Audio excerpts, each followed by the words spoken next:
Who are we? Who are we?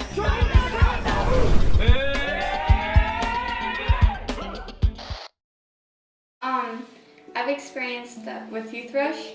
For me, I can't do anything without surrendering it to God. So I know a specific experience. I was wondering why God called me here to Youth Rush for a second summer. And I was just praying, like that whole day I hadn't gotten anything out.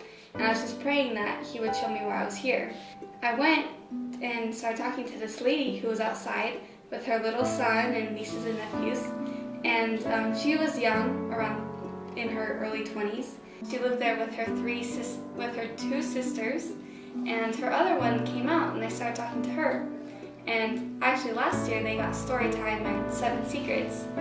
And she really enjoyed the story time and 7 Secrets. She never cooks, but I asked them if they were Christian. She's like, actually, my husband is atheist.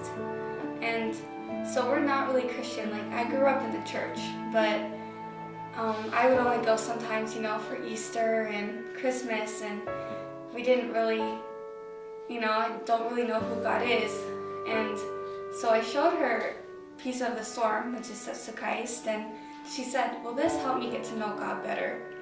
And that's something that you really like to hear as a canvasser. It's like, yeah, it definitely helps you get to know God. Steps to Christ actually focuses on going through what everyone goes through. And so she got super excited and started saying, show me more, show me more.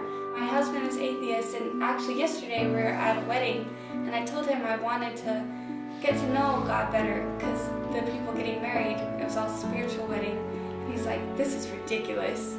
She looked through the other books, and she got excited for all the kids' books and all the devotional books and even the prophecy set, Great Controversy, and the 2 DVDs. And her and her sister ended up getting both of them, and all of them, and said that they were going to study them together. That was definitely, that these books are, even to those people who don't know who Jesus is, everyone needs them, and God works in remarkable ways. Actually, I wasn't supposed to go to that house. It was facing the opposite direction, so the fact that I even talked to them was God's timing and not me. Every door is unexpected. You never know what's going to happen. You never know if the person's going to be open or not open, if they're going to call the cops. So for me, it was difficult to give it to God and not rely upon myself to get everything perfect and make friends perfectly, but to know that God uses us, just broken vessels.